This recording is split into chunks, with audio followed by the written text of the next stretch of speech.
Okay, so see people are still joining, so maybe wait one more minute.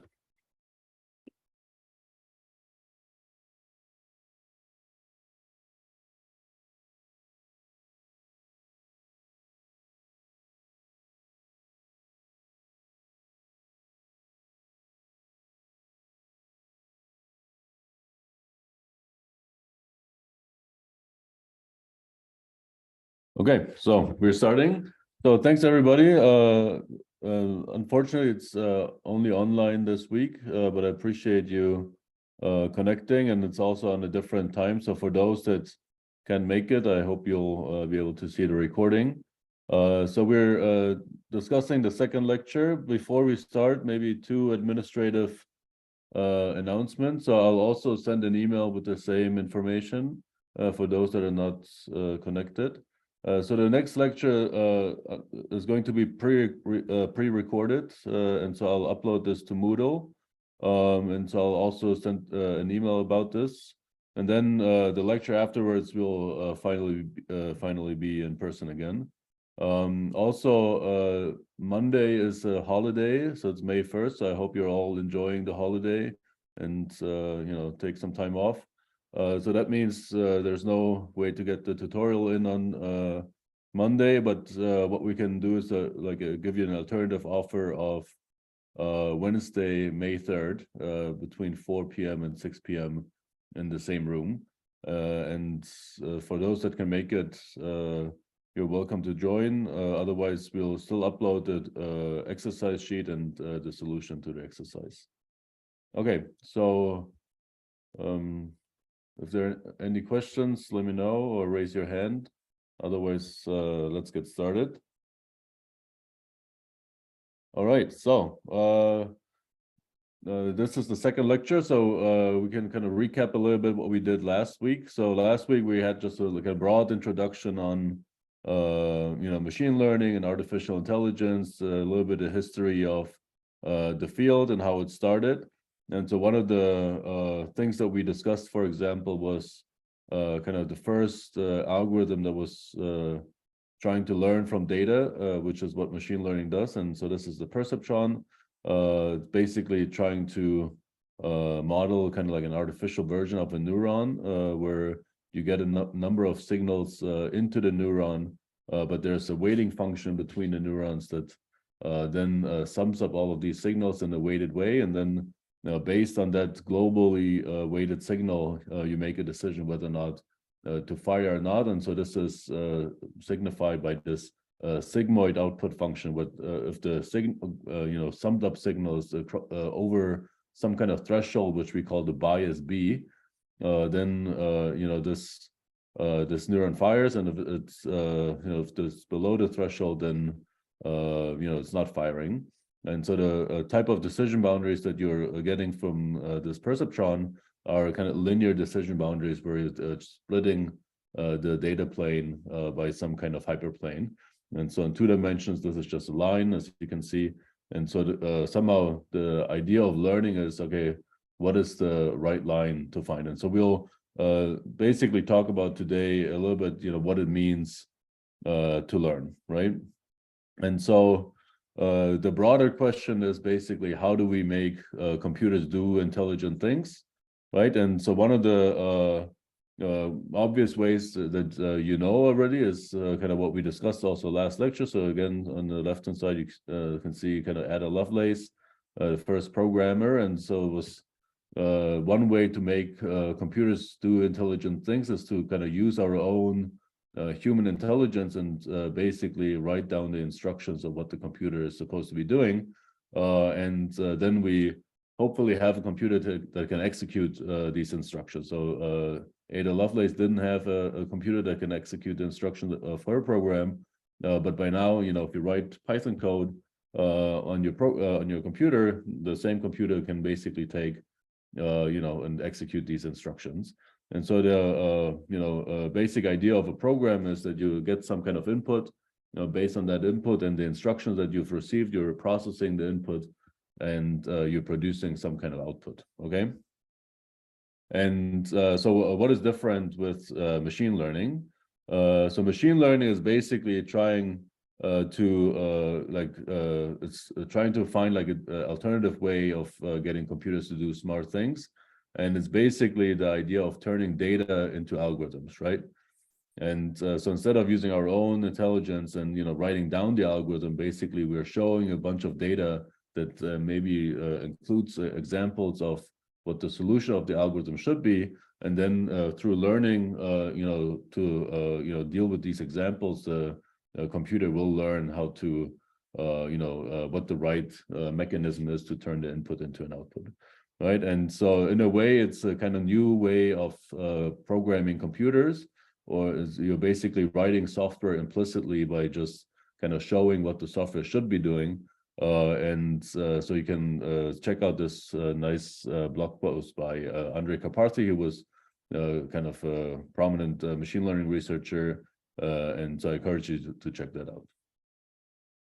All right, so basically, once we have, so what do we do once we have this algorithm? Basically, what we can do is we can kind of put in more data, right? So, okay, you use some kind of data to generate the algorithm, right? But that was mostly just a way to get the algorithm. But the reason why you want the algorithm is because you want to apply it on some kind of new data, right? So maybe you have some kind of new image and you're interested, okay, what kind of things are in this image, and you want to have like a description. If this is the task that you trained the algorithm on, then you can stick in a new image and we'll tell you, okay, in this picture, for example, you see a salmon, okay? And so basically all of this thing, this entire machine learning area is all about data, right? So you need data to get the algorithm, and then you use data in order to use the algorithm, right? And so this is basically kind of the connection to the algorithm, because you're not programming it directly, and you don't really know kind of in detail, it's not interpretable, exactly what it's doing. The data is the way that you speak to the learning process or to the algorithm.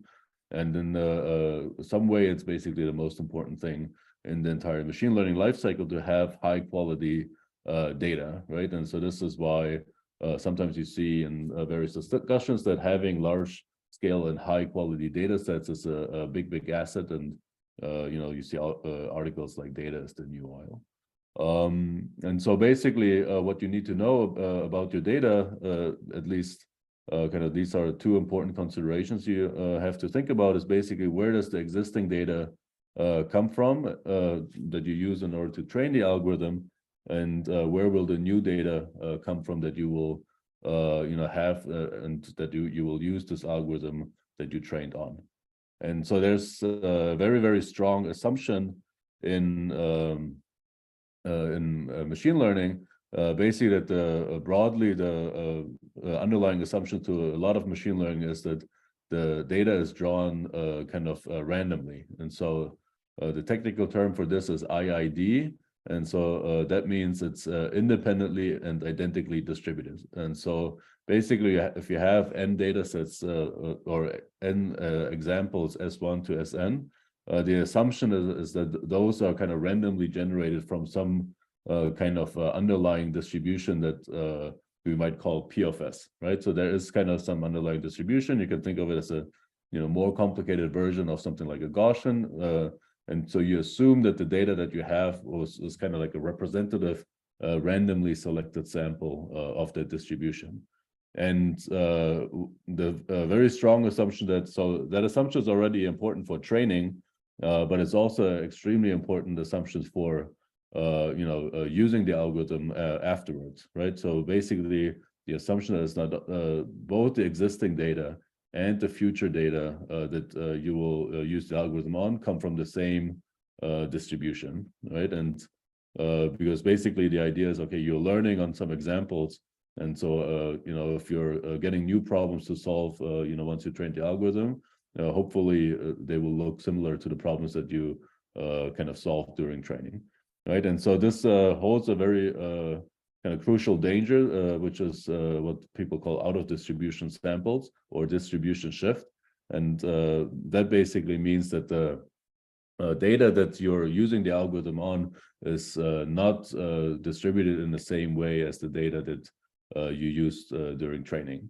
And so here you can see an example of distribution shift. So there's a lot of, as we discussed in the first lecture, a lot of the kind of progress in deep learning is related to computer vision. And so what people like to know is kind of what do you see in an image. And so, if you're working on autonomous vehicles and so on, you might want to know, okay, is there, what kind of car is approaching me? And so you might have a training data set that just has like pictures of approaching vehicles, right? And so then you're basically training the algorithm, and based on that data you get some kind of algorithm that converts input, which is the pixel data of the image, into an output, which is basically kind of label on what kind of vehicle this is. And so if the future data is kind of distributed or looks not like the training data, then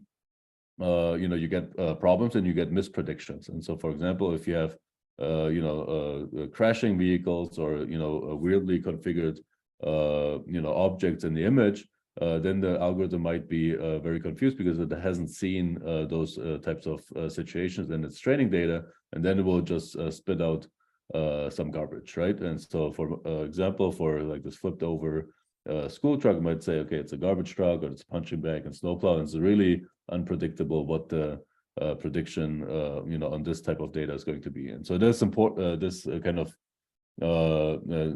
problem of distribution shift is something that is important to think about.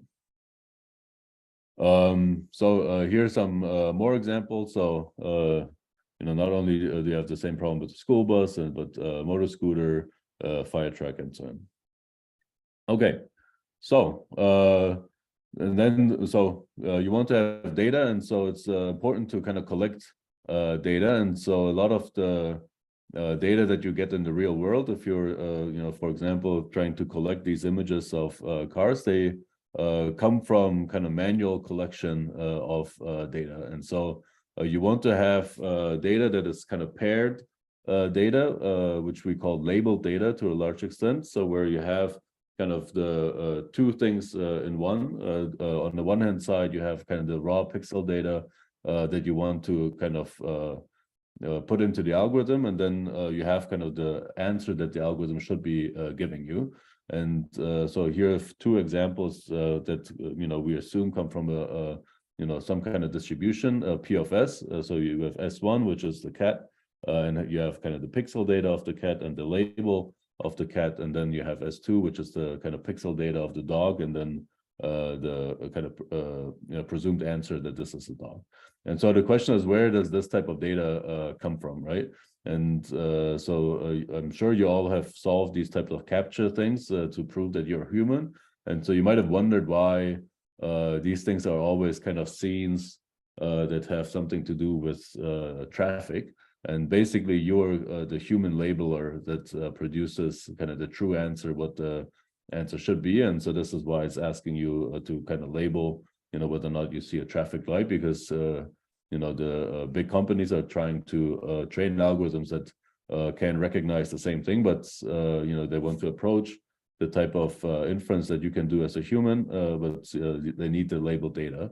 And so they use kind of your desire to log into some website in order to incentivize you to do this data labeling for you. So this is one kind of data source, and this is very kind of dominant in machine learning. What's kind of interesting in physics is that in physics we have kind of an iterative data source, and because we understand physics so well, we have very often very sophisticated simulators that can basically generate an unlimited amount of data. And so this is a huge advantage for machine learning and science. So we can basically say, okay, we want to generate examples of data that we would like to interpret. So for example, if I want to have an algorithm that is, finding Higgs bosons and data from a Large Hadron Collider experiment, I can, write a simulator using software, and that is a kind of stochastic simulator, so it's random. And so I say, okay, generate me a few, examples of Higgs bosons, and I can see, what they look like in my detector, and then I can use the data and the known true answer, which is, I know that I ran the simulator with the kind of command to generate Higgs bosons in order to train a machine learning algorithm to do this type of inference task for me, right? And so because these simulators are so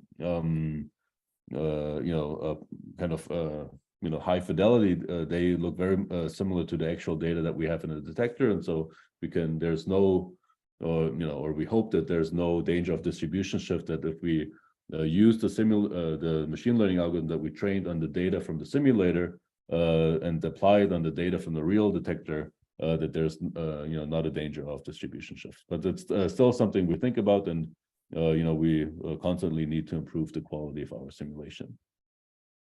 All right.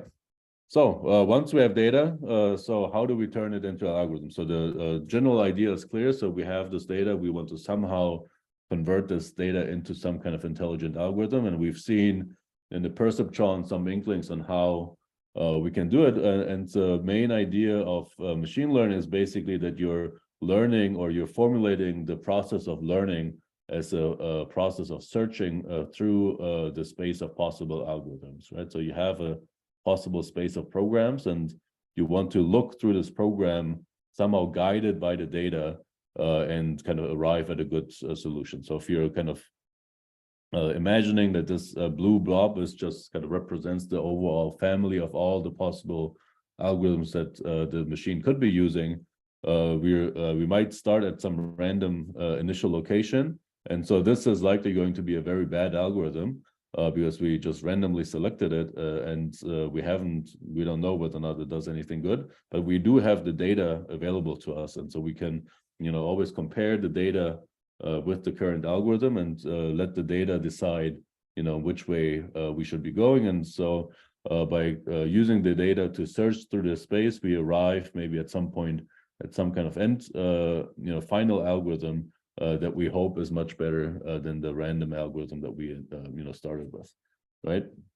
And so the question is, okay, through which space? So what does it mean that we have a space of programs, right? And so we've already seen this in the last lecture a little bit, and so this is called the hypothesis set, right? And so as humans, we basically need to provide kind of the rough framework what kind of algorithms we're even considering, right? And it's not just that the machine can go on and write computer code, but we need to somehow give it like the range of possible algorithms that we think are kind of capable of solving the problem. But maybe those algorithms have some kind of free parameters or something that is unspecified.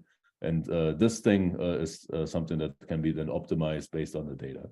And so what we've seen in the last lecture is the perceptron, right? So these are these linear decision boundaries. So we have this labeled data. So we have two input dimensions, x1 and x2. And so these data points have kind of like a binary label. So they can be either green or they can be red.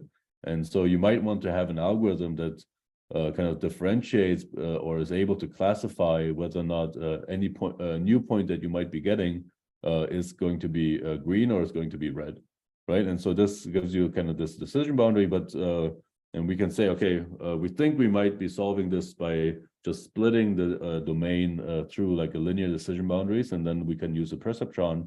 But we can also think of a kind of more complicated class of possible separators. So you might have kind of piecewise linear separators, or you might think of kind of some family of complicated curves. And so this is something that you as a human need to kind of put in, right? And so this is what we call, like a hypothesis set or a model. And especially in deep learning, this is going to be some kind of neural network architecture. All right, so we start with the hypothesis set. So we have the data. Now we have the hypothesis set, which we as humans kind of come up with. And now we can start learning. And so how do we do this? And so we can basically formalize this type of learning process in the following way. And so we start with the data at the top, as you can see here, and the hypothesis set, which is kind of the possible range of algorithms that we're considering. And now there's going to be some kind of learning algorithm, which takes the data and the hypothesis set and then we arrive at some kind of final hypothesis, the endpoint of this search through the space of possible algorithms. And in order to judge whether or not the possible hypothesis is any good, we need to have some kind of measure on what the quality of the algorithm is. And this is something that people call risk, and which we'll talk about here in the next couple of slides. But the overall idea is that you have kind of learning algorithm that takes the hypothesis set, that takes the data and outcomes some final hypothesis. Okay. So as we discussed, it's not clear just because you have data and a hypothesis, it's not clear how you should rank the different algorithms, and so you need some kind of performance measure. And so this is, as I said, called risk, or sometimes people also say loss. So the two terms basically mean the same thing, but they have like the opposite sign. So a low loss is basically what we want to have, or low risk. And with low risk, we basically mean a very, very good performance, right? And so we want to optimize the performance of the algorithm, and it means we want to minimize the risk of making bad decisions, or we want to minimize the loss of some kind of quantity that we like, in terms of like however we measure the performance. And so now we have our learning diagram here on the right-hand side. When we have the data, we have the hypothesis, and the risk is also something that the human needs to provide. So you need to provide kind of like a measure, how are you rating the algorithm? And then the machine can try to find a good algorithm that satisfies this type of quality criterion. All right, so usually the way that we kind of evaluate the risk is that we evaluate kind of every example that we have on its own. And so for every instance of the data, we measure how well the algorithm is doing. So how well is it solving like this particular problem, right? So every instance of the data kind of corresponds to one problem to solve. And then we can basically see whether or not how to get like a global assessment of the algorithm. And so if you look at this example, so here's a problem we can think of. Okay, we have these two dimensions, and you can think of it as, for example, whether you try to classify whether or not a human is good at basketball. And so we kind of have a hunch that this might be related to the age of the person and to the height of the person. And so we might have data where we have a bunch of persons, and we know the heights and the ages of all of these different people, and we know kind of like the true talent on whether or not they're good at basketball. And so now what we can do, if we want to find like an algorithm, we can just ask the algorithm for this particular person, given this height or this age, do you think this this person is going to be good at basketball? The algorithm will give some kind of result, but because we have the true answer, we can compare the result of the algorithm with the true answer, and then see whether or not the algorithm is doing anything good. And so here in this example, we have 8 examples. So we have 4 negative examples and 2 positive examples. And so here the algorithm performance is kind of like 25%. It gets or it gets 75% right, and then 25% it gets wrong. Okay, and so this is a fairly good algorithm, I would say, but at the same time, you already see that it's also doing some kind of mistakes, and so maybe it's not like the best algorithm in the world, but it's already fairly good. All right, so then how do we learn this? So how do we arrive at this good algorithm? And so you can see that it's not obvious that you kind of already start in this algorithm from the get-go. So if you just randomly say, okay, you randomly start with some kind of decision boundary, it's not going to be a good algorithm. So if you, for example, start with the algorithm here on the left, it's still like a perceptron, but it's just like a badly configured perceptron. And so here you have very high risk of making a bad decision, or like a misprediction. Here you have kind of 50%, it's kind of like random guessing. It's like 50% right and 50% wrong. And So it's not a great algorithm, and so you can try to kind of improve the algorithm by shifting this dividing line a little bit. So where this decision boundary is, and so for example, we can see, okay, we want to somehow turn it a little bit, and then we can already get a little bit of a better performance. So for example, if we do this shift from left to the middle, we get slightly better performance, but then we can kind of arrive at like an optimal algorithm that we see on the right-hand side. And here we have kind of even lower risk, so only 25%. And so one of the things you can try to think about maybe is whether or not you can find an even better algorithm. And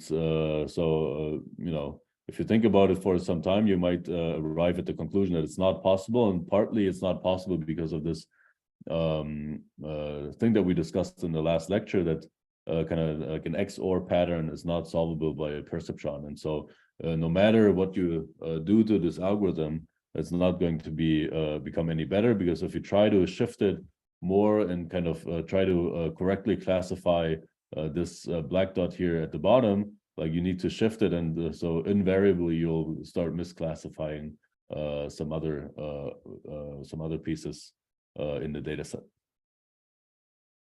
All right, so that kind of gives us a hint on what we need to do in order to learn. So somehow the weights of the perceptron kind of control, like the orientation of this dividing line, and by optimizing the weights of the perceptron, we can kind of find a good algorithm that has low risk. Okay, so then how do we formalize this intuition? So given the stochastic nature of the data, kind of like a sensible approach is to minimize what we call the expected risk. So you want to come out, have a notion that the algorithm should be good on average. So you don't know exactly what type of data you will be using it on, because your assumption is that the data kind of comes at you randomly. And so, the best that you can do is to try to maybe kind of measure the average performance, which is exactly what we've done kind of naturally in the slides before. And the way that we can write it down mathematically, it's a kind of like an expectation value over this per instance performance measure. So for every instance of the data, we know whether or not it's any good. So, did it predict the right thing? Yes or no?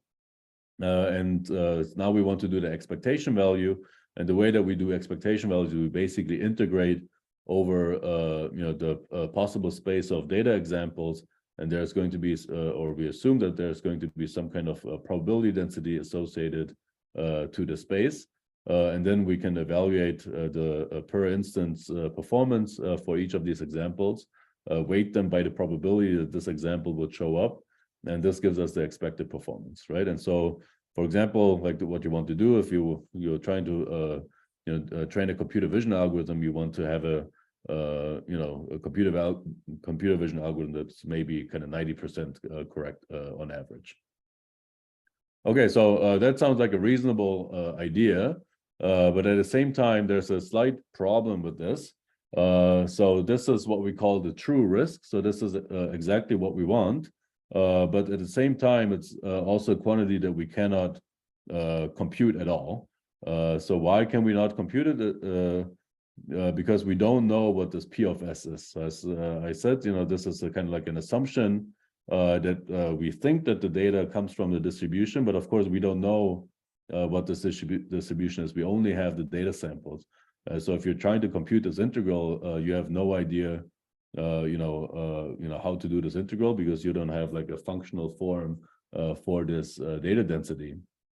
And so somehow we immediately arrived at a problem where, okay, we figured out what is kind of the performance measure that we want to optimize, and we came up with a good idea, but at the same time, we realized very quickly that this is now something that we cannot compute. And so we need to somehow solve this. And we can solve it basically in the same way that we solved it kind of naturally in the examples that I just showed. And so we intuitively basically just counted the performance on the data examples that we have. And so this is kind of like what we did there, kind of translated into mathematical terms, is that we converted this integral, this expectation value, into actually like a sample mean. right? And so sample mean is what people call an unbiased estimator of the integral. And so if you're, for example, trying to say, okay, what's the average value of like a roll of the dice, you can just roll the dice 20 times and kind of keep track of which what is the average value, right? And then you divide by the number of trials that you have, and this is going to be an unbiased estimator. What do we mean by an unbiased estimator? Of course, if you have a random data set, the kind of performance will randomly shift because every time you get a new data set, it might be slightly different, and so you might get like a slightly different average of the expected number of your like the sum of the two dice that you're rolling. But at the same time, if you do this and your friend does it, and you kind of compare, your numbers are going to be similar. And so what we mean with an unbiased estimator is that there is kind of like this true quantity that you cannot compute, and the random, like the sample mean of the, per instance, losses on like a finite data set is going to be randomly distributed around this true value, but the average of all of these different estimates is going to be the true value of this integral. And so this is kind of like a good strategy. You have some random examples, and while you cannot do the integral, you just kind of do this on the data that you have, and this is going to be consistent. And especially, it's going to be more consistent if you have more data. And so this is exactly what we also see in machine learning. The more data you have, the better things become. And of course, if you have a much better idea what the distribution is of possible values of the sum of two dice, if you're rolling them 100 million times than if you're only rolling them 10 times, right? And so the more data you have, the more kind of this noise that you get from this sampling process is going to be reduced. And so the probability that your empirical estimate is far away from the true value of the thing that you're trying to compute is going to exponentially decrease. And so this is what this formula is showing. And so this is called Hoeffding's inequality. And so you can see, okay, it's the probability that your estimate, which we will call L hat, right, is far away from the true value. So this is the absolute distance. And so this is the probability that you have a big distance between your estimate and the true value. And so this probability is decreasing exponentially with the number of examples that you have. And so if you roll the dice 100 times or 1,000 times, you do much better than if you roll the dice only 10 times. Okay. And so that means the more data you have, the better all of these estimation things become, and the less of a problem it is that you cannot compute this integral by hand. Okay, so with this, we can basically very quickly adapt our strategy. So if we can compute the true risk, we can basically choose, okay, we can at least compute the empirical risk. And so now we basically say, okay, this is then the thing that we are going to minimize, right? So we want to maximize the performance of our algorithm.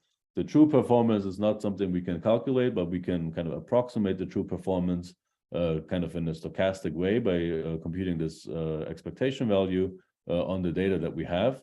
And this turns into a strategy called empirical risk minimization, right? And so basically now, instead of saying, okay, we're optimizing on the true risk, we'll now optimize on the empirical risk, which is actually a thing now that we can compute.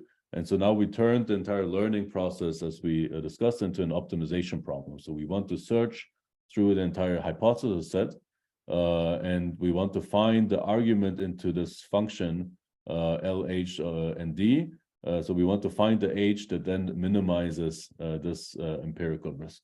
And so it's now an optimization problem, and there's a huge literature on how to do optimization problems, and we will be able to use all of these different tricks on how to optimize things, and then hopefully arrive at a good algorithm.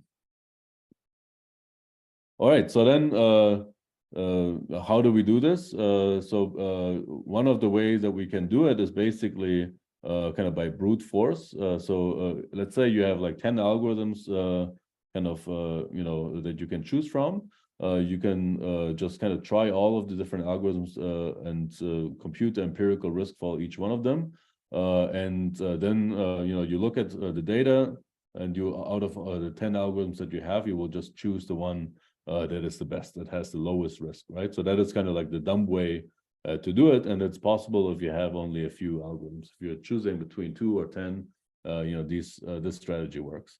But it's not going to work in a kind of space where you have a huge number of possible hypotheses, or maybe an infinite amount of hypotheses. And so for that, you'll basically need iterative methods. You need to somehow try like a specific configuration that will give you some kind of estimate of what the current performance is.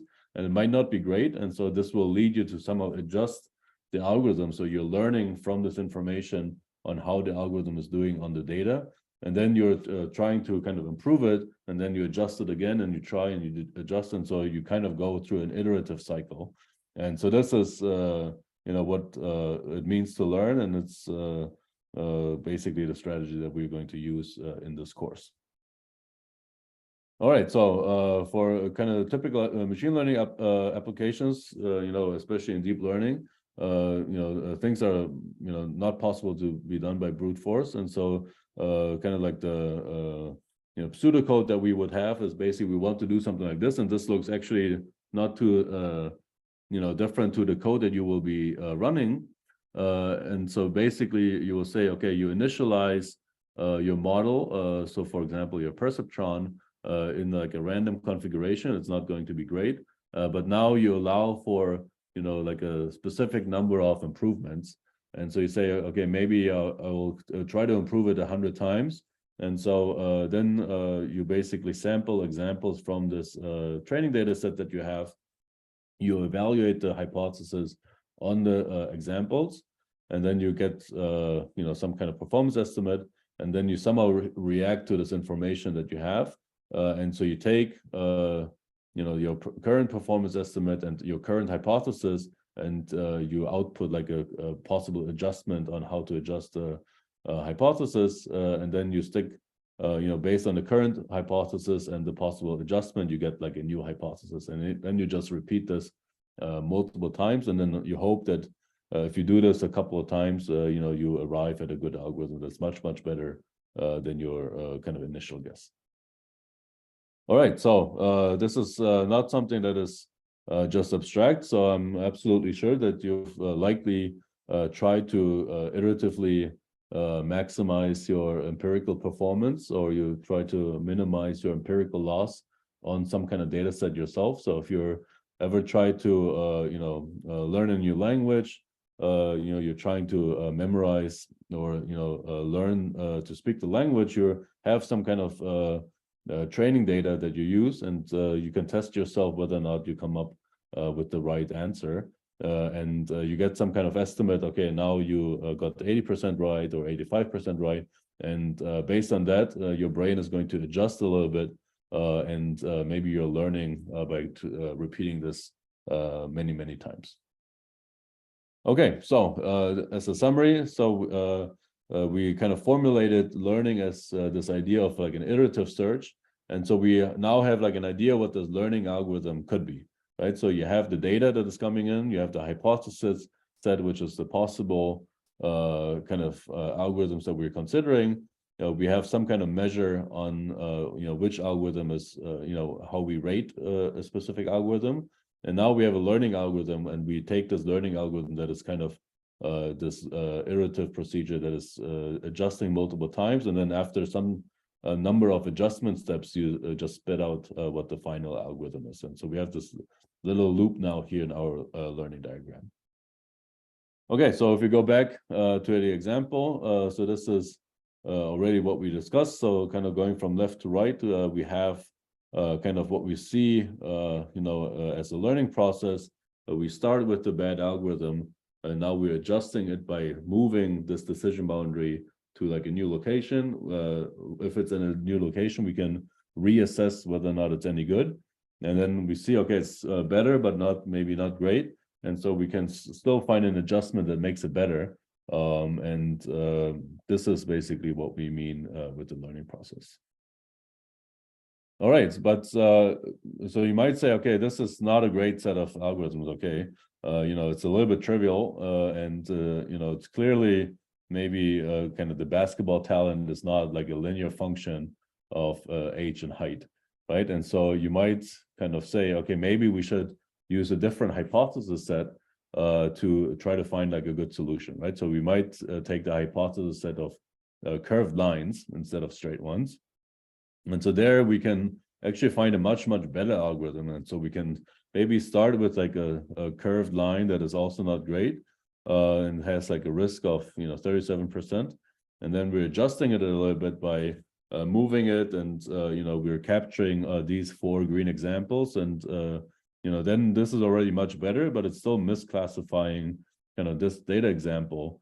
And then you can say, okay, this is not great, and you can adjust it even more, and you just say, okay, I find a curved line that is capturing all the green examples and solves them correctly, and at the same time it also solves the classification problem on the 4 red points also perfectly. And so this seems like a perfect algorithm. And so now the question is, is the straight line algorithm better, or is the curved line algorithm better? And so maybe we can have like a show of hands. So who thinks the straight line algorithm is better? Can people try to raise their hand? Okay, nobody. So one person thinks the straight line is good. 2 people. So who thinks the curved line is good? Right. Okay. Some people feel like the curved line is better. Yeah. So let's see how we solve this. So it's clear that kind of if we look at the actual performance of the algorithm, it looks like the curved line is much better. It has a much better kind of risk on the training data. It's perfect. Whereas the straight line is getting kind of a quarter of the examples wrong. And so it's clearly not the true underlying rule. But at the same time, you can think of kind of the right-hand side and see, okay, this looks a little bit fishy, right? So it's kind of looks right, but you might think, okay, what is like the probability that okay, if you become, at a certain age, you become taller, like suddenly you become worse at basketball. So that kind of also doesn't look like it's a great algorithm.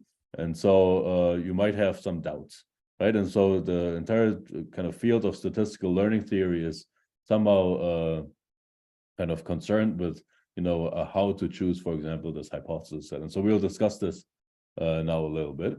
And so the question is, okay, we have a learning algorithm that gives us some kind of H star, some kind of final hypothesis out of our hypothesis set. And so we optimize the performance on all of the available data that we have. That seems reasonable. We have the training data. We should use it to kind of guide our search for a good algorithm.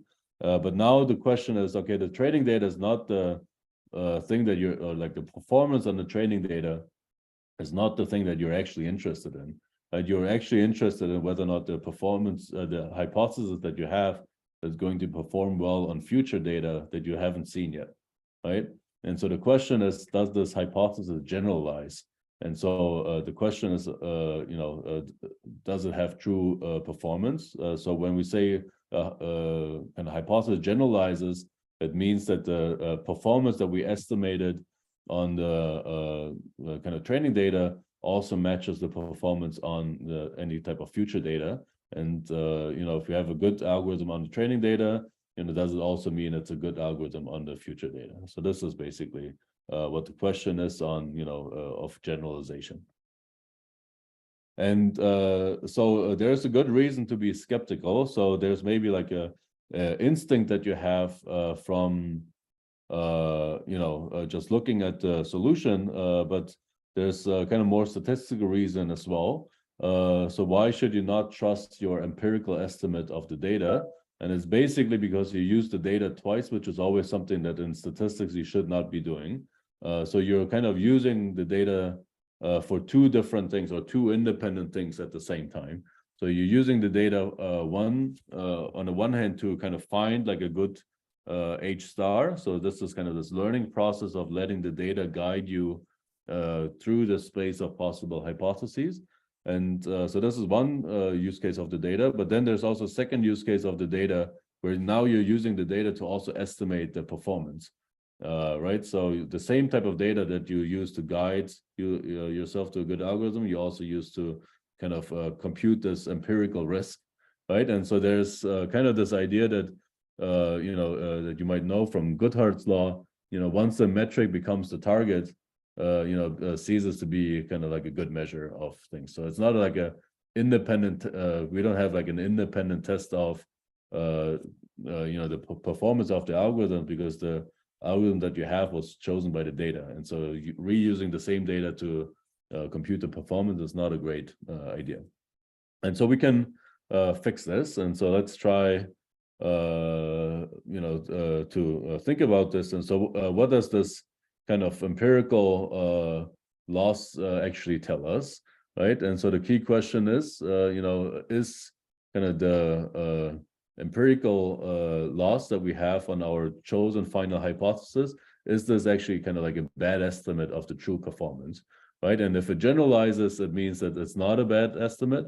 And if it doesn't generalize, it means we have a bad estimate. And so we have like a slightly more complicated situation now. So for like a fixed hypothesis, we had this Hoeffding's inequality that we knew with increasing data, we can buy ourselves out of this problem. We can basically make the empirical estimate as close as we want to the true performance, right? But it was on a kind of like a fixed answer. But now you're changing.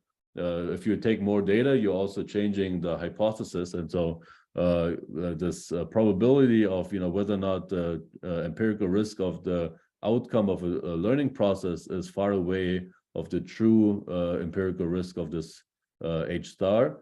So this is kind of a question that we need to think about. All right, so we can think of a kind of like a short derivation. So you consider you have a hypothesis set with like a finite number of hypotheses, so 1 through n.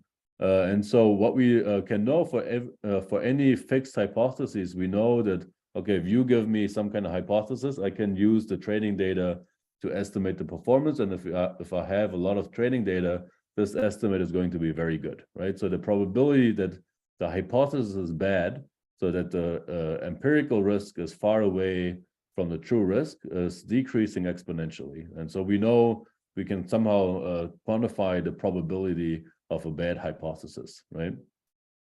And so that now we can think of, okay, what is the probability that the H star is bad? So we don't know, right? Because we don't know what the H star is. It's very difficult to predict what the outcome of the learning process is.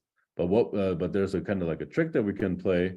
But we know absolutely for sure that, okay, the probability that the outcome of the learning process is bad must be smaller than the probability that any of the hypotheses in your hypothesis set is bad, right? So that is kind of obvious. The probability that one member is, one person in the class is larger than 2 meters or something is smaller than the probability that any person is taller than 2 meters. And so how can we continue with this derivation? So basically we can think of, okay, the probability that any of the hypotheses is bad is kind of like the sum of the probabilities that for each of these hypotheses. And so this is something that we know, and from the formula above, right? And so we can basically say, okay, we can say, okay, this is smaller than kind of the this exponential term times the size of the hypothesis set. And so we can say, okay, any one of these things has kind of this exponential upper bound. And so we can just sum up the upper bounds, and we know that the sum of the individual probabilities is going to be smaller than the sum of the upper bounds, right? And so this is great. So we can somehow upper bound the probability that our outcome of the learning process is going to be bad, and it's somehow like a function of the size of the hypothesis set and the number of data examples that you have. All right, so let's see what we can do with this. And so kind of like the obvious kind of insight that you can have from this is, okay, we had the insight that a lot of data is going to be very good, but at the same time, this upper bound becomes weaker and weaker the more possible hypothesis sets you're considering, right? So if you only have a single hypothesis set, this is kind of the same as you had a fixed hypothesis, and so it's just like smaller than this one exponential. But if you have already two hypotheses, you don't know which one the data is going to pick, and so you need to somehow hedge against this, and so now suddenly you have an upper bound that is twice as large. And so if you have 10 hypotheses, it's going to be 10 times as large, and so on. And so a bigger hypothesis set, the bigger the hypothesis set is, the less we can basically guarantee that the loss that we have on our that we can measure on our empirical data is anywhere close the loss that we have in the real world, right? And so the upshot of that is the more complex your hypothesis set is, you tend to overfit the data. So your performance estimate is basically going to become unreliable. Okay, so this is kind of confirming our intuition that maybe in this example where, okay, this is a very complicated hypothesis. The set of curved line is a very complicated hypothesis set, and somehow we see that this is overfitting. It's kind of finding a solution that is good on the training data, but it's likely not going to be great on the true data. Okay, so how can we use this? So the proof is kind of simple for finite hypotheses. So if you have just kind of h1 through hn, we just did the derivation on the last slide. But for continuous hypothesis set, it's much more difficult, right? So because you have basically an infinite number of hypotheses, and so if you stick this into this upper bound, then it's not a useful quantity. And so how can we do this for continuous hypothesis set? And so basically the hypothesis set, like a good measure for how complex a hypothesis set is basically we can measure it by what kind of patterns it can generate on n data points. So if you have n data points where kind of the right hand side is only ever going to be green and the left hand side is only ever going to be red, right? So you're not generating a lot of kind of distinct patterns. But if the hypothesis set is big enough to basically generate any type of patterns on these endpoints, then it's very powerful. And so that means it's a big hypothesis set. And so, we should, kind of weaken our upper bound. And so if you're thinking about like a binary classification problem, the kind of maximum number of patterns that you can get is 2 to the n. And so if you have data and a very powerful hypothesis set, what is going to happen is that the hypothesis set will absolutely generate or find like a solution that generates kind of like a zero training loss, the same way that we've seen with the curved line. And basically it's just memorizing the data and it's not really learning. It's the same thing if you're learning vocabularies. If you're very good with kind of memorization and so on, you can learn a lot of different vocabularies, and then it doesn't mean that you learned the language. And as a small child that is maybe not so good at memorizing, might be worse at this than like a young adult. And so the capacity of how many how complex the patterns are that you can generate kind of controls how much you can memorize. And so here's an example of what this looks like for the perceptron. So for example, a perceptron is absolutely powerful for a data set with 3 examples, right? So if you have 3 examples, there's 2 to the 8 possible patterns that you have. So one pattern is, for example, that all of the examples are green. Another pattern is that all of the examples are red, or you have patterns with 2 red and 1 green, and so on. And so now you can imagine, okay, let's say your training data is one of these, it can only, your training data can only be one of these 8 patterns, right? So you only have 3 data examples, and no matter what the true underlying distribution is of that is generating these data, it can kind of only be one of these patterns. There's no other way. And but at the same time, we know that the perceptron can basically find a solution that is perfect on this data, right? And so you're kind of guaranteed to have a 0 training loss if you have 3 examples in your hypothesis set is the perceptron, right? And so, but that just basically means that, okay, you're not really learning anything. You're somehow like this is guaranteed, and it doesn't mean at all that you have found like a good rule. And so there's very likely basically no relation between the empirical loss, which is 0, and the true loss, because once you get more training data, you don't know what the true pattern is going to be that is emerging. And so the perceptron for n equals 3 is not a great model, actually. And but for 4 examples, we've seen that the perceptron cannot generate all the patterns for n equals 4. And so that means that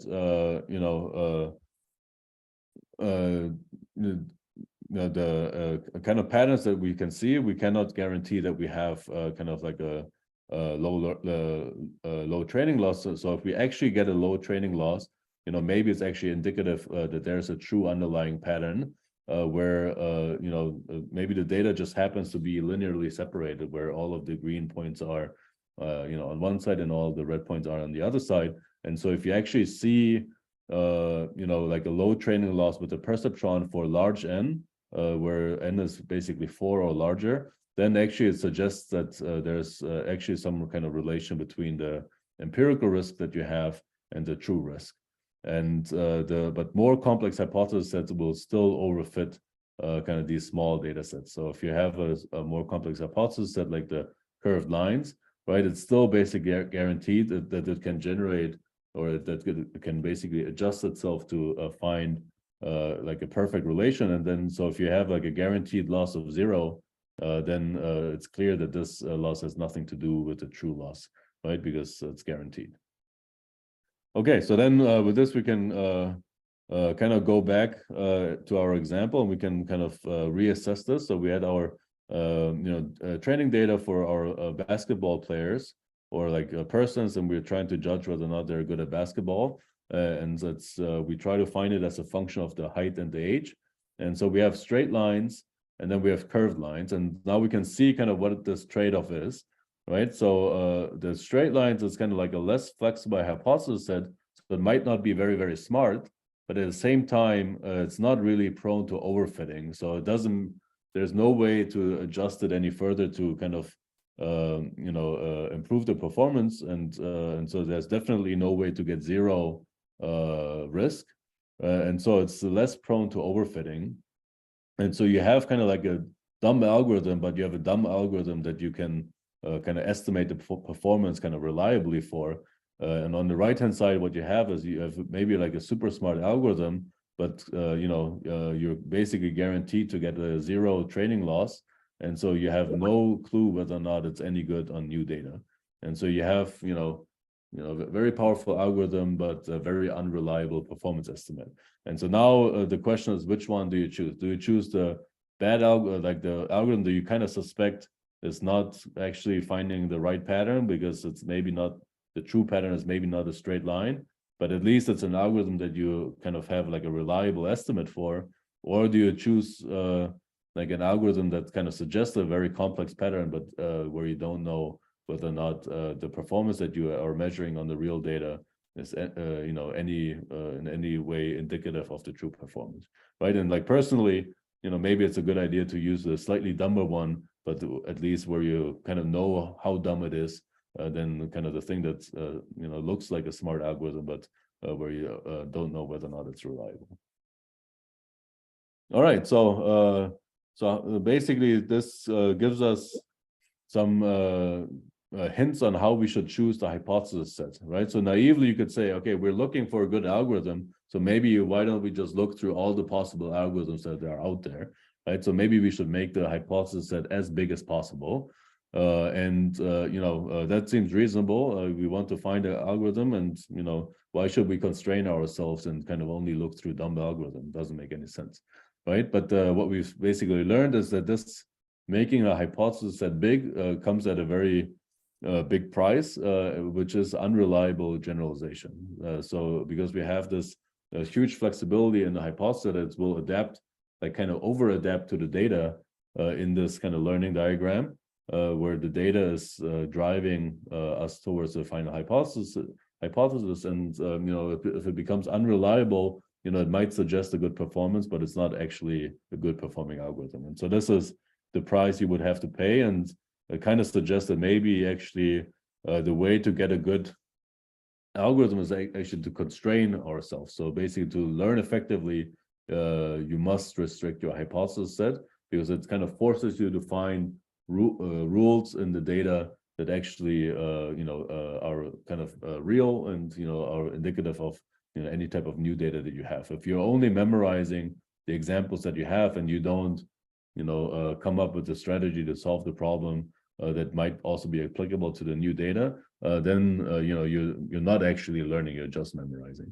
And so this is basically what we part of inductive reasoning. And so what we do with inductive reasoning is we go from the data to the concept, right? And so we want to somehow bias this inductive process, where we want to kind of constrain ourselves to types of hypotheses that are somehow constrained, and you just don't allow like any type of solution, because then you're guaranteed to overfit.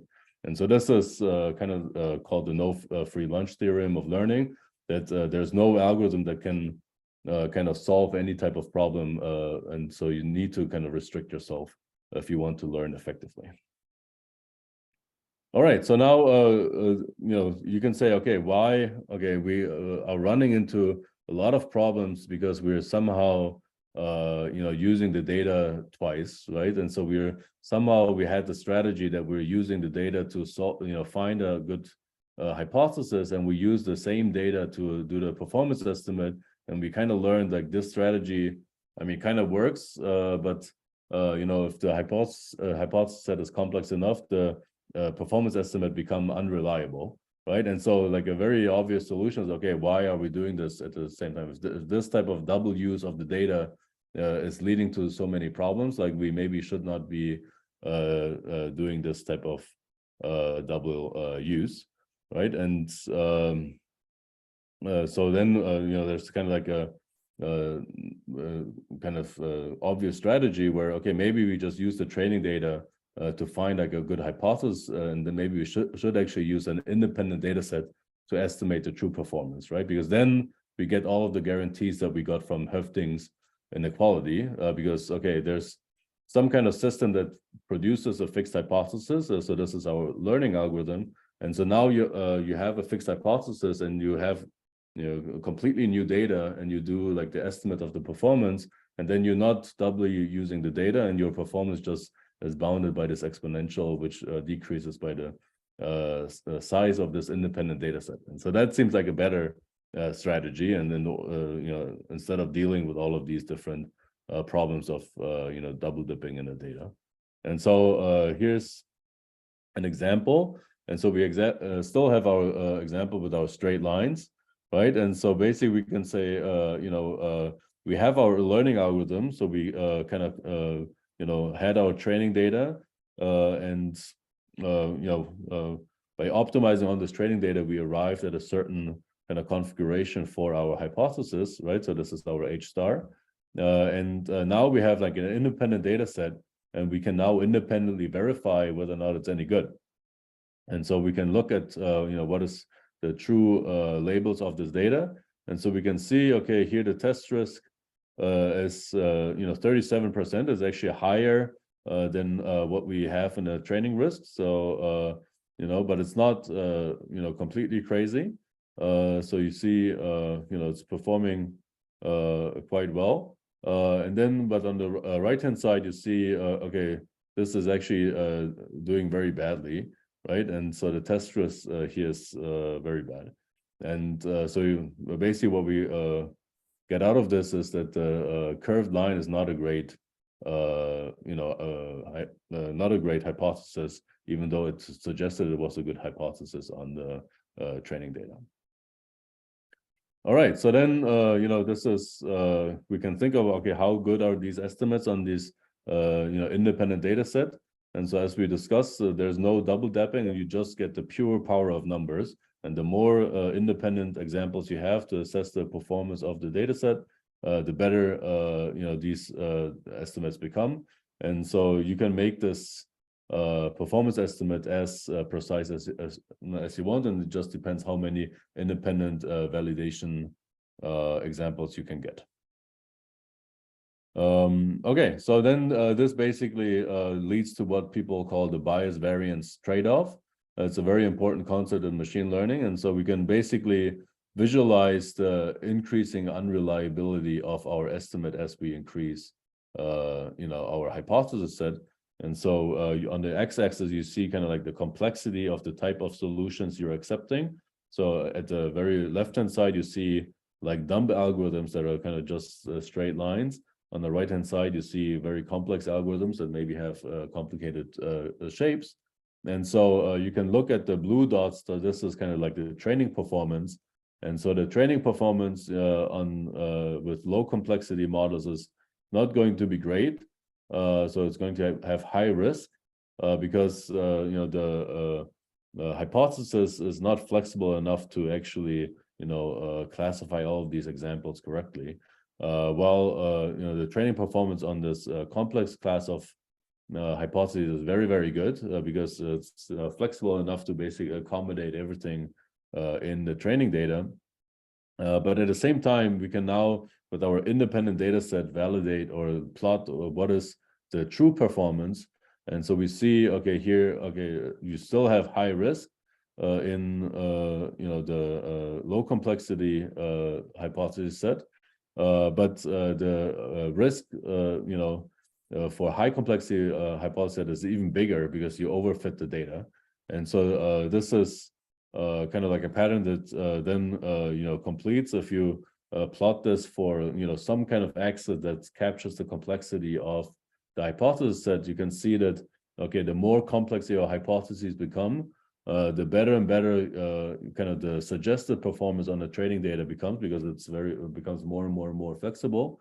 But the true performance becomes, I mean, it kind of improves, right? Because at first it improves because it's very likely that your true pattern that you're trying to learn is not actually like a line, right? And so there's a good reason to go to more complex hypothesis sets that actually can maybe try to find the true pattern. But then if you kind of overshoot and you make the model overly complex, it's going to become worse and worse and worse. And so this is what's called the bias variance trade-off. And so we'll discuss the term, why it's called the bias variance trade-off in a bit. Okay, so what's kind of not super easy is kind of how do you quantify the complexity of the model. And so there's lots of kind of work on what the right measures of complexity should be what should be used. But it's kind of like as a rough guide, like the number of free parameters in your hypothesis set is kind of like a good initial guess, right? And so if you have more parameters than data points, you can basically fit anything. And so this is maybe something you've already had in like other courses. If you try to fit a curve with a polynomial, okay, if you have like a high enough degree in a polynomial, it's basically guaranteed to go through the data points. Whether or not that is a good curve to be used as a kind of approximation of the data is not very obvious. Okay, so then let's discuss why it's called the bias variance trade-off. And so basically a tight hypothesis set, so if you have a low complexity hypothesis set where you don't have many possible patterns that you can generate, well, it's not so flexible, so it will react less to data, but it's also going to be very, very bad at approximating the true underlying pattern. And so what you see is you have like a very high bias. Different incarnations of the data set will kind of lead to different hypotheses, but it's likely that the hypothesis that you get out of this learning procedure is going to be far away from the true function that you're actually trying to find. There's some kind of true pattern in the data that you're trying to find, and it's likely that you're not finding it because you're like the types of pattern that you allow in the learning process is just not indicative. They don't look anything like the true pattern in the data, and so you will always be far away.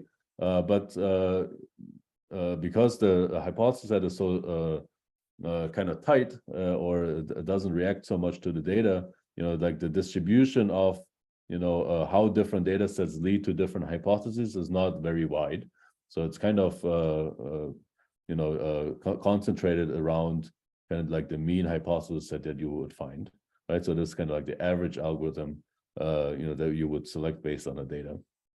And so what does this look like for a much more complicated hypothesis set? So here like it's kind of like a good idea to go to a higher complexity hypothesis set, because you hope if you go to a higher complexity hypothesis set, you'll actually have the true function that you're trying to find as like a member of your hypothesis set. But at the same time, because it's so flexible, it will react much more strongly to the data, and so will vary very widely on for the different types of data that you could have gotten. So the training data that you have is like a random sample of the true underlying density. And so, your neighbor might get like a different sample of the same underlying density. You both try to optimize your algorithm, and you let your data guide the kind of the algorithm selection. And you might come up with very different algorithms because you have different data. But that might just be kind of bad luck because you have like different looking data, but actually from the same distribution. And so this spread of what are the possible answers that you get after the learning procedure is going to be much wider in a complex hypothesis set. So the variance is large, but at the same time, kind of like the average selected algorithm, so this is what we call the bias, is going to be low because the actual true function is within the hypothesis set, or maybe at least close to the hypothesis set. And so this is kind of this trade-off. So you're either reacting a lot or you're reacting very little to the data. It doesn't allow you to get close to the data, or you have a hypothesis that allows you to get close to the data, close to the true function, but it also reacts a lot to the data and is varying widely. And so this is why it's called the bias variance trade-off. You need to choose: do you want to have low bias, or do you want to have like the chance to get close to the true data, but it's going to come at the cost of very high variance? Or do you want to have high bias, so you're fine with having a dumb algorithm, but at the same time that dumb algorithm class is not going to be able to react to the data as much, and so your performance estimate is going to be much more reliable. Okay, so basically this is what we discussed. It's kind of this idea of having no free lunch, and just having absurdly many parameters is not going to help you, because you're just kind of finding like a fake pattern in the data. Okay, so then how should you choose the hypothesis set? So let's come back to this question. And so if you look at this bias variance trade-off, it's kind of clear what you should be doing is, so let's kind of use the data that is kind of at an intermediate complexity, right? So you don't want like the completely stupid algorithms, and you don't want the algorithms that are just kind of faking like good performance. You want to have algorithms that are kind of like the right complexity level, of the types of pattern that you actually expect in the data, and then you can basically find like a sweet spot in this bias variance trade-off graph, right? And so, for example, if we go back to this example, we might not want to have these like super crazy curved hypotheses, but maybe we allow solutions that have like slightly curved decision boundaries, so that they can kind of react to the data in an appropriate way, but not overreact to the data. For example, you might want to have an algorithm, like a basketball, like a person that is very tall but maybe only 3 years old is not going to be a great basketball player, right? So so you want to have like the right complexity sweet spot hypothesis class and not overdo it, right? So this is the lesson that we learn from the bias variance trade-off. And so now, the question is, okay, maybe we should adjust our training procedure. We split our data into two pieces. So our independent, so our training data that we will use to kind of generate like our H star, so our final hypothesis. And then we have our test set, which we'll use to independently assess the performance of the algorithm. So then maybe we should optimize on the test set performance, right? So it seems now we have like a good way to kind of assess the true performance. And should we maybe just say, okay, you'll train your algorithm and you'll kind of just scan through all the possible algorithms, and then you select the one that has the best test set performance, right? And so instead of kind of sticking with one hypothesis set, we just kind of optimize which hypothesis that we use. We know we don't want the dumb ones, we don't want the complex ones. We might not know which one is like the right complexity, so maybe we just kind of also optimize which hypothesis that we should be doing. And so maybe the true learning diagram maybe should look something like this, where you have the data coming in, the hypothesis as this is what we had on the left-hand side, but now maybe we have something, okay, we split the data into train and test. We have our learning algorithm where we have our hypothesis set that gets our final hypothesis. Then we evaluate it, like the test performance on this final hypothesis with our risk. And then maybe we should adjust our hypothesis set to kind of maybe become a little bit better. So if we see with the dumb algorithm, it's not going great, so maybe we'll go to a slightly more complicated hypothesis set. So that also seems kind of like a reasonable thing to do, right? So, okay, maybe we should let the data tell us what is the right complexity of the hypothesis set. But basically what will hit us is basically the same no free lunch theorem, right? And so we'll kind of see why that is, even though it kind of sounds, like a good idea. And basically what is happening, so if we're actually using the test performance to pick the hypothesis set, basically it just means that we still use the data to estimate our performance, right? Just kind of in a slightly different way. And so it's we still use the data to pick our H star. And so this was exactly the thing that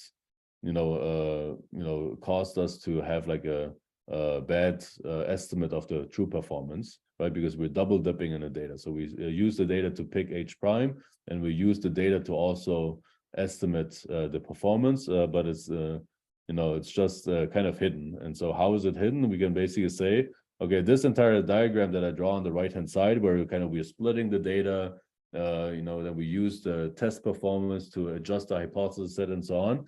Basically, it's just like a more complicated version of the diagram on the left, where all of these kind of different shenanigans and kind of tricks that you're trying to play, they're basically just like a more complicated learning algorithm. So you didn't really change anything.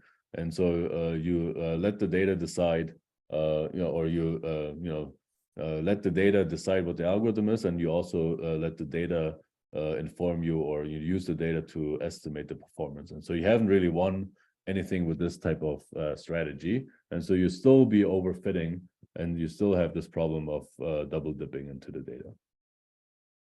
So basically, the things that we're learning here is that, okay, it's fine to use the data to pick an H prime, right? This is what it means to learn, right? So either through like a iterative search, or you pick, like a hypothesis set and so on. But every time the data influences the H prime, like the performance estimates that we have become unreliable. And so this is very important. And so we need to actually complicate our strategy a little bit more. And so the right way to do this is basically to split the data 3 ways. So you split it into train and validation and test data. So instead of just 2 ways of test and train, we now basically have 3 data sets. And so we're going to use them in the following way. And so we use the training data to select an H prime for a specific hypothesis set, right? So this is kind of what we adjust, we find like the right, straight line, for example. But then we can use like an independent data set to estimate, how good this performance is. And so maybe we can now adjust the hypothesis set, maybe like go to like slightly more complicated lines if we see that the performance is not great. But then there's going to be a test set that we will never ever look at until we absolutely finally chose the H prime. And so we will use the test set to do like the final performance estimate of our algorithm. And so this is going to be an independent data set. And so we know that we can rely on whatever it's telling us, the performances. And so this is kind of what the machine learning lifecycle is. So you write some kind of machine learning code, which means that you're selecting a hypothesis set. Then you run training based on the training data. You do like an independent estimate of the performance of that algorithm that comes out of the training data using your validation data.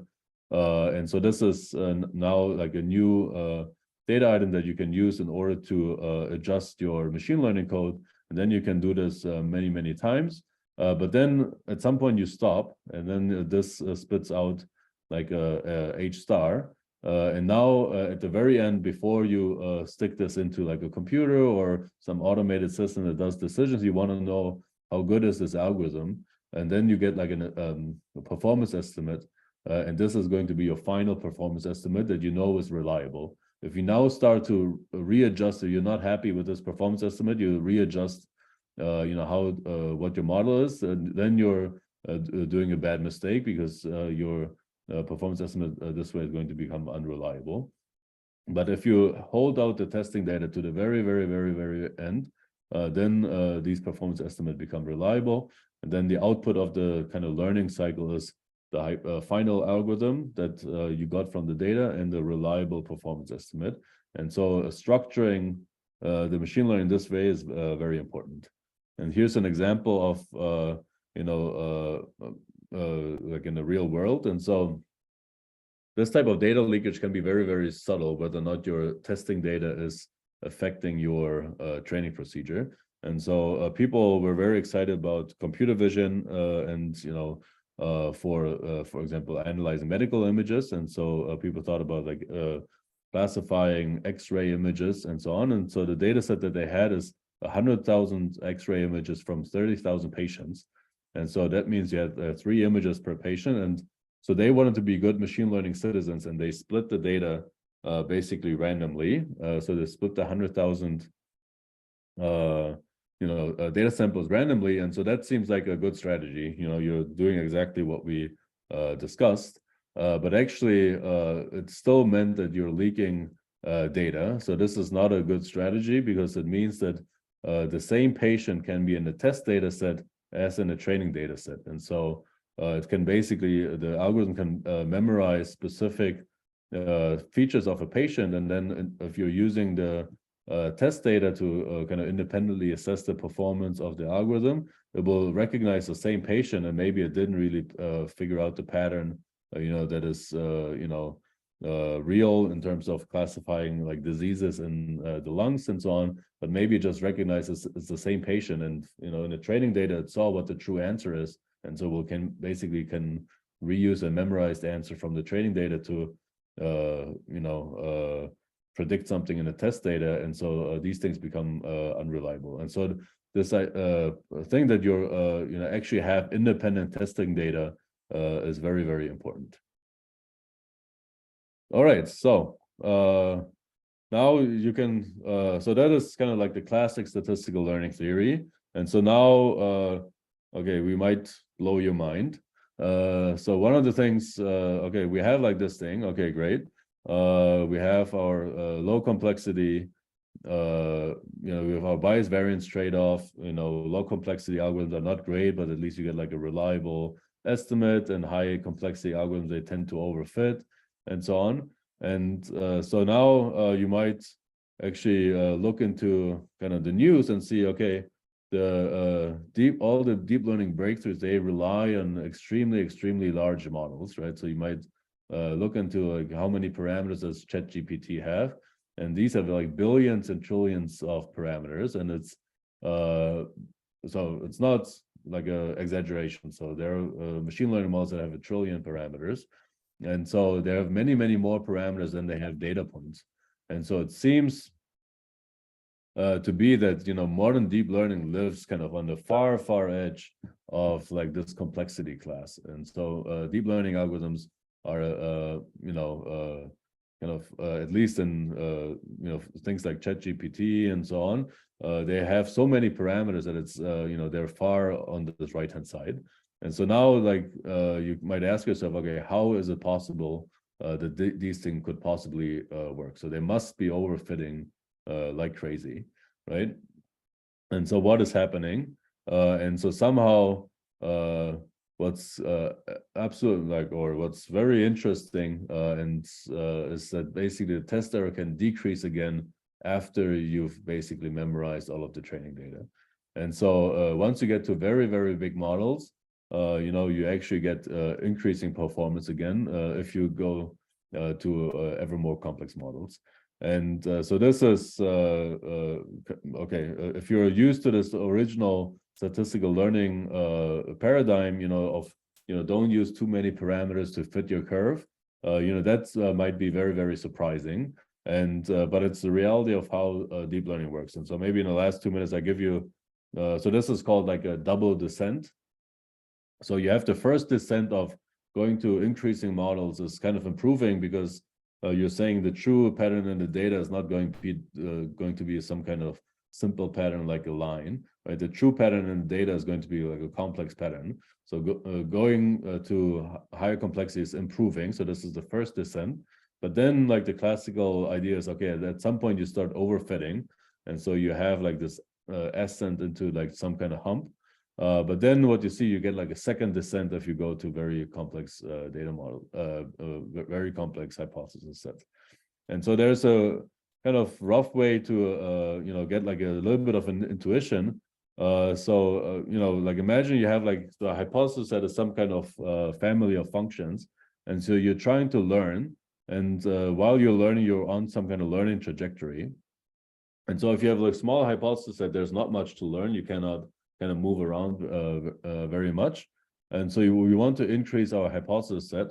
So at some point, if you increase it enough, you will hit the point where you get the perfect empirical performance. So this is, you're hitting this point where you memorized all of the data. So this is what we've seen, that, you know, if the hypothesis set becomes complex enough, you can guarantee that you have 0 training error because you have like sufficient flexibility, right? But so that's you know, something that comes within reach, but maybe there's only like a single hypothesis in all of your hypothesis set that allows you to have this perfect performance, right? So you don't really get a choice which hypothesis is being picked. It's going to pick the one with the perfect training performance. So now what happens if you go to even more larger hypothesis sets? So maybe if you have many more possible solutions, there are actually many possible functions that all have the same you know, perfect performance on the data. So if you're thinking about like interpolating through like functions, there are many functions that go through the data points. And so now you need to decide, okay, which of these functions you pick. And so they all have very good empirical performance. And now it depends a little bit on your optimization algorithm, at which solution you arrive, right? And so they all will have different generalization properties. There might be, you know, solutions that have completely crazy generalization and so very horrible, or there might be solutions that are very good. And so which one you pick, you know, is decided by the learning algorithm that you choose. And you know, and so it's kind of depends on the details of the learning algorithm. And so here's an example. You know, so we have like our data, and so of course there are many possible solutions that's kind of half perfect performance. And so now which one do you choose, right? And or which one do you arrive? And it depends on what your adjustment strategy is. And in the end, what you find is that the learning algorithm that is used in deep learning, which is gradient descent, which is what we're going to talk about in a couple of lectures, is implicitly gravitates towards well-generalizing solutions. So this is a property of the learning algorithm, and it's kind of like the magic that makes deep learning work in a regime where you have more parameters than you have data. And so this is called the implicit bias of gradient descent, and I encourage you. So it's a little bit out of scope for the current course, but if you're interested, I would encourage you to research double descent, and it's a very interesting topic. And so with this, I'll close the second lecture where we can discuss statistical learning theory, and thank you for joining. And yeah, see you next time. It's going to be pre-recorded and then in person again in 2 weeks. Okay. Thank you. If there are any questions, I can answer them on the fly, but you're also free to disconnect. Hi, sorry, I have more of an organizational question. Yes. So I know that there's also a course that is Introduction to Deep Learning from like the computer science department. Right. Are any different organizational differences, structure differences? Right. Yeah. I'm not so. These courses are not coordinated. I guess that they're very similar. Yeah. So I think it's up to you which one you want to take. Okay. Thank you. All right. I have a question about. Yeah. So you showed this curve of complexity and this double descent phenomenon exactly. And I took this computer science course last semester. Right. And I think the big thing about adding more parameters is that your models get harder to train, right? And then you have to start generating or coming up with new architectures. Yeah, so that's part of it. Yeah. So yeah. Okay. But my observation is that so just the reason that I can't train them, and it becomes harder to train them, and then I need new architectures, that's not described in this graph at all, right? Here's you just have like a rise, like at the beginning it's when you make your model more complex, more connected, it's getting worse and worse at generalizing, but then it has a dip. Then it starts dipping. But this is not necessarily, so this second dip is not necessarily because you changed the architecture somehow to make training easier. The second descent happens in the same architecture by just scaling the model. By just scaling the model. Yep. Right. Okay. But okay. We will discuss but it's true there are like various architectural tricks that make it possible to train very deep architectures in the first place, and so this is also an important consideration. It's going to come kind of later in this course. Yeah. All right. Thank you. All right. Thanks a lot. So then have a good weekend. Enjoy your free day on Monday, and then if you have time, join the tutorial on Wednesday. Otherwise, see you in the lecture, and yeah, have a good weekend. Bye-bye. Bye.